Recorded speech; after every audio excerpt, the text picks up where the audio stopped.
کچھ لوگ ہیں جن کے بارے میں اللہ کہتا خلطوا عملا صالحا وآخر سیئا، میرے کچھ بندے ایسے ہیں کبھی نیکی بھی کر لیتے ہیں کبھی گناہ بھی کر لیتے ہیں۔ یہ اللہ تعالیٰ قرآن میں خود بتا رہا ہے کہ میرے کچھ بندے ایسے ہیں، کبھی بڑے نمازی بن جاتے ہیں کبھی مسجد کا راستہ ہی بھول جاتے ہیں، اور کچھ بندے ایسے ہیں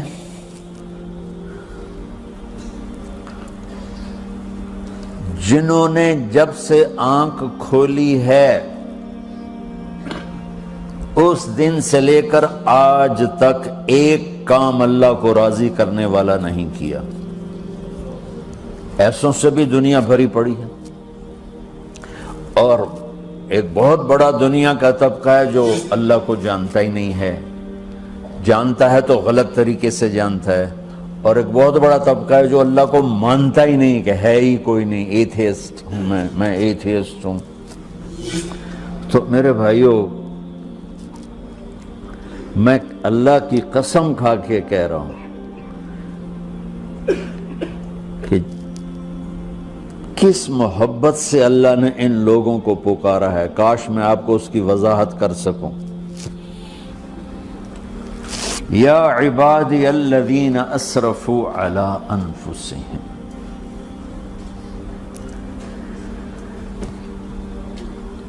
مجھے اپنے بیٹے پر بھی غصہ آتا ہے تو میں کہتا نکل جا، تو میری اولاد ہی نہیں ہے۔ میں دین سیکھنے جانا چاہتا تھا، میرے والد رحمۃ اللہ علیہ مجھے ڈاکٹر بنانا چاہتے تھے، میں اس سے بہتر راستہ اختیار کر رہا تھا، لیکن میرے باپ کی مرضی نہیں تھی، تو انہوں نے مجھے فرمایا جی تو مولوی بننا ہے تو میرے گھر ہی چوں نکل جا۔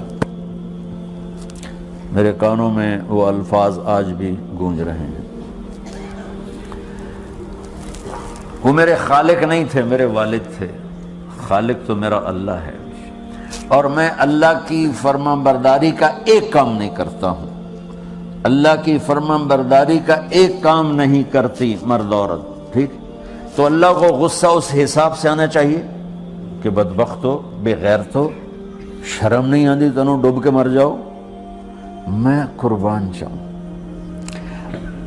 اللہ کہتا ہے یا عبادی، او میرے بندو۔ یہ پتہ کن کو کہہ رہا ہے؟ جو تبلیغ کرتے ہیں، جو علم پڑھتے ہیں، جو یہ بچے کی طرح مصلی پہ نماز پڑھاتے ہیں، جو میری طرح ممبر پہ بیٹھ کے دین بیان کرتے ہیں، جو راتوں کو اٹھ کے تہجد پڑھتے ہیں۔ میرے بندو،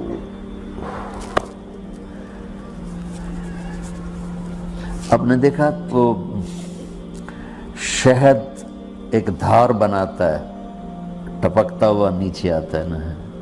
اللہ کی قسم اس آیت سے اللہ کی محبت کا شہد یوں نکلتا نظر آتا۔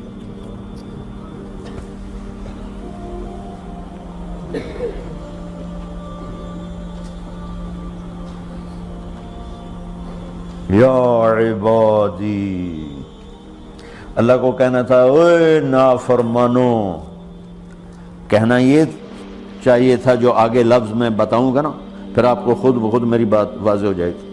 اوے نافرمانو، بے غیرتو، میرا اللہ کہہ رہا ہے یا عبادی، میرے بندو، یا عبادی، یہ بھی ایک لہجہ ہے نا، یا عبادی۔ او بھائی گل سنو، یہ ایک لہجہ، بھائی سب حضرات توجہ فرمائیں، کتنا فرق پڑ گیا ہے۔ پہلے لہجے میں بدتمیزی تھی، دوسرے لہجے میں آپ سب کا احترام تھا۔ میرا رب تو بے نیاز ہے، اس سے ہماری کیا ضرورت ہے؟ سارے آسمان سجدے سے بھرے پڑے ہیں، فرشتے مکدے ہی نہیں۔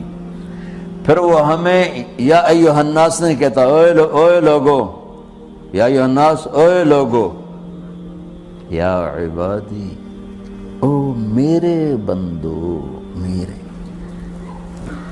یا عبادی سے یوں لگتا ہے جیسے اللہ آگے بڑے رابعہ بصری جیسی عورتیں اور جنید بغدادی جیسے مردوں سے اللہ بات کرنے لگا ہے۔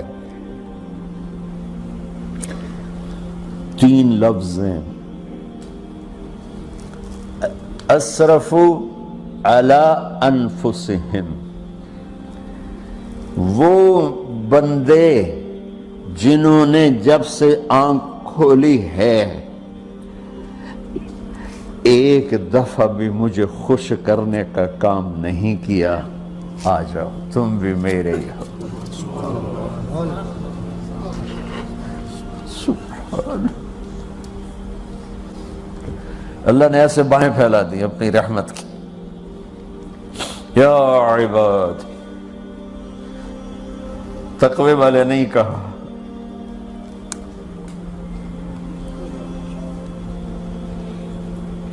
روزے والے نہیں کہا، پردے والی عورتوں کو نہیں کہا، حلال کمانے والے، تہجد پڑھنے والے، علم پڑھنے والے۔ علا علا علا کا مطلب یہاں بہت طاقتور ہے، عربی کے حرفوں کا بھی مطلب ہوتا ہے۔ علا کا یہاں مطلب ہے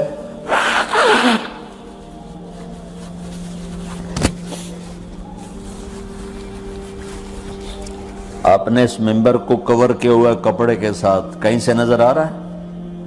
بولو، کہیں سے نظر آ رہا ہے؟ اس کو علا کہتے ہیں۔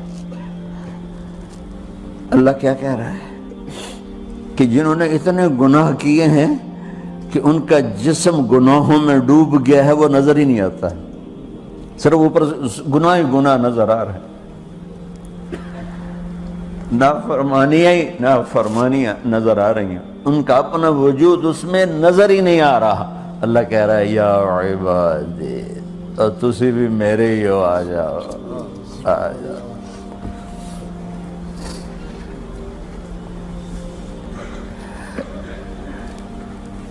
بتاؤ ایسے مہربان رب سے بغاوت کرنا ہے کوئی غیرت کی بات؟ چند روزہ زندگی کے پیچھے، چند ٹکوں کے پیچھے، چند پیسوں کے پیچھے، یا عبادی یا عبادی۔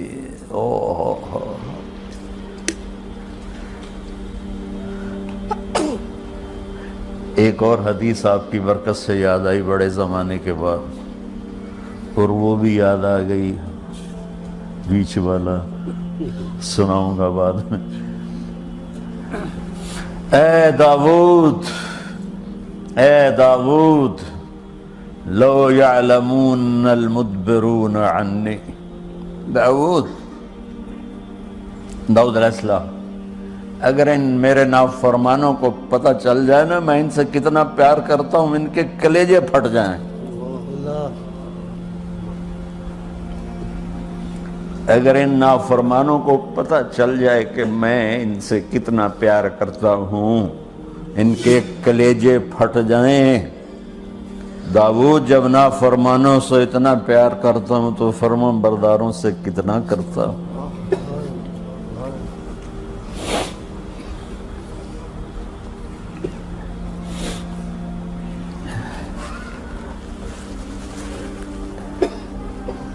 آگے بات کیا کی ہے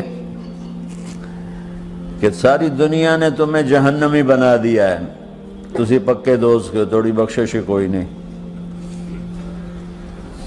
لیکن میں تمہارا رب جس کی تم نے زندگی میں ایک دفعہ بھی نہیں مانی، میں تمہیں خوشخبری دے رہا ہوں، لا تقنطوا من رحمت اللہ، میری رحمت سے نا امید نہ ہونا، میرے در پہ آ جانا۔ ان اللہ یغفر الذنوب جمیعا انہ هو الغفور الرحیم، تم میرے در پہ آ جانا، تمہارا آنسو نکلے نہ نکلے، ایک ہائے مجھے کہہ کے کہہ دینا، ہائے اللہ مجھے معاف کر دو، تو کیسے معاف کروں گا تمہیں؟ کہ تمہارے جسم پر مچھر کے پر کے برابر بھی گناہ کا نشان نہیں چھوڑوں گا۔ اور کتنے گناہ لے کر آؤ میرے پاس جو ہم کر ہی نہیں سکتے۔ میرا رب کہتا ہے لو بلغت ذنوبک عنان السماء، کہ یہ ہے گلاسگو کا فرش، یہاں سے گناہوں کو اٹھا اور پوری زمین کو بھر دے، 24,000 کلومیٹر زمین کو بھر دے گناہوں سے، پھر زمین میں جگہ نہیں رہی تو اب گناہ کے اوپر گناہ ڈال، پھر اس جیسے بوری کے اوپر بوری ڈالی جاتی ہے جب ٹرالا بھر جاتا ہے، گناہ کے اوپر گناہ ڈال، پھر گناہ کے اوپر گناہ ڈال، پھر یہ تہ یوں یوں یوں بڑھاتے بڑھاتے میرے آسمان کی چھت کو لگاتے۔ ارے تم کیا سمجھو بھئی آسمان یہ نیلا ہے؟ یہ نیلا تو سورج کا رنگ ہے۔ آسمان کو تک تو کوئی سائنس پہنچ چکی ہے، نہ کوئی علم پہنچ سکتا ہے، نہ کوئی انسان، وہ اتنی اونچائی پر ہے۔ اور میرا رب کہہ رہا ہے کوئی عورت کوئی مرد اتنے گناہ کرے، یہ اعلیٰ کو بتا کہ زمین سے اٹھا کر آسمان کی چھت کو لگائے، ساری دنیا کے مفتی مہریں لگا کے فتویٰ دیں گے جہنمی ہے، بخشش کوئی نہیں، برباد ہو گیا، اس کے ساتھ کھانا پینا بھی بند کر دو، بائیکاٹ کر دو۔ اور اللہ کہتا ہے میرا بندہ صرف ایک باری آکھیں یا اللہ معاف کر، میں ساری معاف کر دوں، 100 باری نہیں، 100 دی تسبیح نہیں۔ ہم سے جو ناراض ہو جاتے ہیں کتنی منتیں کرواتے ہیں راضی ہونے کے لیے، ایک دفعہ معافی مانگنے پر کبھی کسی نے معاف کیا؟ نہ ماں معاف کرتی ہے، نہ باپ، نہ بیوی، نہ خاوند، نہ بھائی، نہ دوست، اور باتیں بھی چھوٹی چھوٹی ہوتی ہیں۔ اور میرا اللہ کہہ رہا ہے کہ یہاں سے لے کر آسمان کی چھت تک تیرے گناہ ہوں اور تو صرف آدھی زبان سے کہہ دے یا اللہ معاف کر دے، کہ میں سارے معاف کر دوں۔